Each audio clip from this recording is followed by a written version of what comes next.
Hi students, welcome to digital e-learning.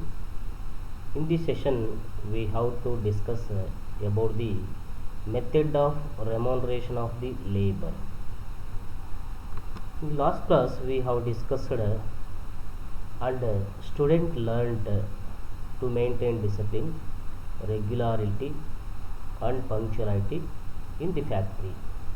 Preparation of the payroll where workers are paid on time basis, to record the arrival and departure of labor for making distinction between normal time, overtime, delay in attendance and early leaving we have discussed.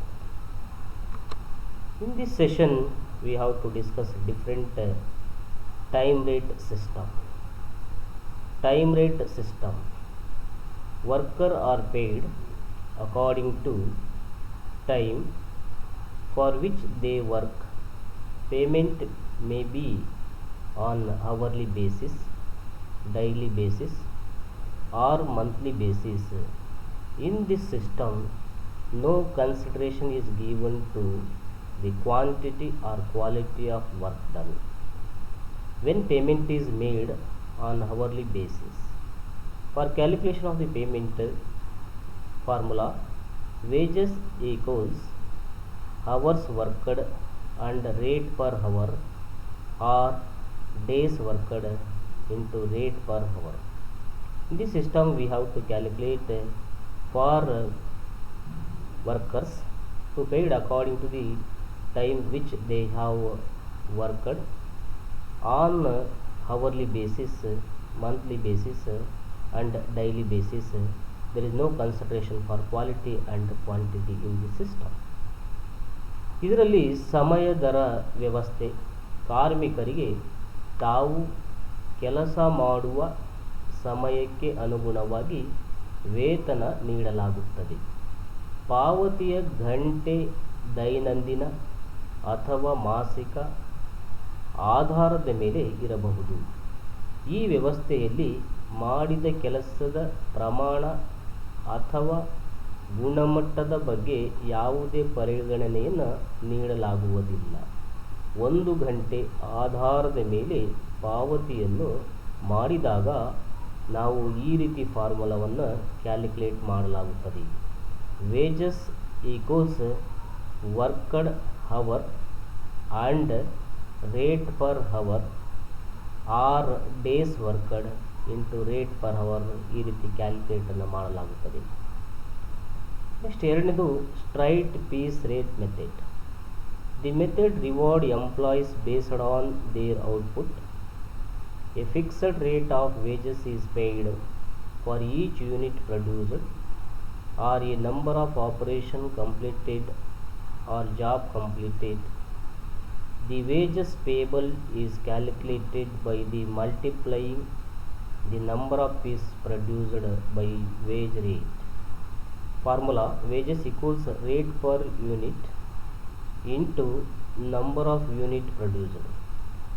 In this method we are going to rewarding to the employee on the basis of their output. Fixed rate is given for each unit produced or job completed by the worker. The wage is calculated by multiplying piece rate produced by the wage rate. ಈ ಒಂದು ನೇರವಾದ piece rate ವಿಧಾನದಲ್ಲಿ ಉದ್ಯೋಗಿಗಳಿಗೆ ಅವರು ಉತ್ಪಾದನೆ ಆಧಾರದ ಮೇಲೆ ಬಹುಮಾನವನ್ನು ಅಥವಾ ಬೋನಸ್ಸನ್ನು ನೀಡಲಾಗುತ್ತದೆ. ಉತ್ಪಾದನೆಯ ಪ್ರತಿಯಾಗಿ ಪ್ರತಿ ಒಂದು ನಿಶ್ಚಿತ ವೇತನವನ್ನು ಅಥವಾ ಹಲವಾರು ಕಾರ್ಯಾಚರಣೆಯನ್ನು ಪೂರ್ಣಗೊಳಿಸಲಾಗುತ್ತದೆ ಅಥವಾ ಪೂರ್ತಿಗೊಳಿಸಲಾಗುತ್ತದೆ ಮತ್ತು ಕೊನೆಯ ಹಂತದಿಂದ ಉತ್ಪಾದಿಸಿದ ತುಂಡು ಸಂಖ್ಯೆಗೆ ಗುಣಿಸುವ ಮೂಲಕ ವೇತನ ಲೆಕ್ಕವನ್ನು ಮಾಡಲಾಗುತ್ತದೆ. ವೇತನ ಲೆಕ್ಕ ಈ ರೀತಿ ಇದೆ. Formula: wages equals rate per unit into number of unit produced. Next third point, plot time rate method. This method is used for paying remuneration to the employee based on their attendance. A fixed rate of wages is paid hourly or daily or weekly on the basis of time spent on shop floor or production department in the production. This is the payment given to the employee on the basis of their attendance. Fixed wages paid on hourly or daily, weekly basis, time spent by the worker on department. ಈ ಒಂದು plot time rate ಸಿಸ್ಟಮಲ್ಲಿ ಉದ್ಯೋಗಿಗಳಿಗೆ ಹಾಜರಾತಿ ಆಧಾರದ ಮೇಲೆ ವೇತನವನ್ನು ಪಾವತಿಸಲು ಬಳಸಲಾಗುತ್ತದೆ. ಒಂದು ನಿಗದಿತ ವೇತನದ ದರವನ್ನು ಉತ್ಪಾದನೆಯ ಸಮಯದಲ್ಲಿ ಅಂಗಡಿಯ ಮಹಡಿಯ ಅಂದರೆ ಉತ್ಪಾದನಾ ವಿಭಾಗದ ಮೇಲೆ ಖರ್ಚು ಮಾಡುವ ಸಮಯದ ಆಧಾರದ ಮೇಲೆ ಗಂಟೆಗೆ ಅಥವಾ ದೈನಂದಿನ ಅಥವಾ ವಾರಕ್ಕೊಮ್ಮೆ ಪಾವತಿಸಲಾಗುತ್ತದೆ. Next Halsey premium bonus plan, Halsey plan and halsey wage plan. A worker is paid a guaranteed base rate and is rewarded when his performance exceeds standard. A standard time is established in respect of each job or unit. The bonus is paid on the basis of 50% of time saved. Yes, bonus equals 50% of time saved into rate per hour. Total earning equals time taken into rate per hour plus 50% of time saved into rate per hour. Time saved equals standard time minus time taken. Halsey premium ಪ್ಲಾನಲ್ಲಿ ನಾವು ಒಬ್ಬ ಕಾರ್ಮಿಕನಿಗೆ ಖಾತರಿ base rate ನೀಡಲಾಗುತ್ತದೆ ಮತ್ತು ಅವನ ಕಾರ್ಯಕ್ಷಮತೆ ಪ್ರಮಾಣಕ್ಕಿಂತ ಹೆಚ್ಚಾಗಿ ಉತ್ಪಾದನೆ ಮಾಡಿದಾಗ ಬೋನಸನ್ನು ನೀಡಲಾಗುತ್ತದೆ. ಪ್ರತಿ ಕೆಲಸದ ಅಥವಾ ಘಟಕಕ್ಕೆ ಸಂಬಂಧಿಸಿದಂತೆ ಒಂದು ಪ್ರಮಾಣಿತ ಸಮಯವನ್ನು ಸ್ಥಾಪಿಸಲಾಗುತ್ತದೆ. ಉಳಿತಾಯ ಮಾಡಿದ ಸಮಯಕ್ಕೆ 50% ಬೋನಸನ್ನು ನೀಡಲಾಗುತ್ತದೆ. ನಾವು ಬೋನಸನ್ನು ಈ ರೀತಿ ಕ್ಯಾಲ್ಕುಲೇಷನ್ ಮಾಡ್ತೀವಿ. 50% of time saved into rate per hour ಬೋನಸನ್ನು ಕ್ಯಾಲ್ಕುಲೇಷನ್ ಮಾಡಬೇಕಾದ್ರೆ, ಟೋಟಲ್ ಅರ್ನಿಂಗನ್ನು ನಾವು ಕ್ಯಾಲ್ಕುಲೇಷನ್ ಮಾಡಬೇಕಾದ್ರೆ time taken into rate per hour plus 50% of time saved into rate per ಅವರನ್ನು ನಾವು ಕ್ಯಾಲ್ಕುಲೇಟ್ ಮಾಡಲಾಗುತ್ತದೆ. Into time saved equals standard time minus time ಟೇಕನನ್ನು ನಾವು ಬಳಸಲಾಗುತ್ತದೆ. Rowan premium bonus plan, variable sharing plan ಅಂತಲೂ ಸಹ ನಾವು ಕರಿತೀವಿ. A standard time is established in respect of each job R processes. There is A guaranteed base rate. A bonus is paid on the basis of time saved computed as a proportion of the time taken which the time saved bears to the standard time. Bonus equals time saved or standard time into time taken into rate per hour. Total earnings equals time taken into rate per hour plus bonus.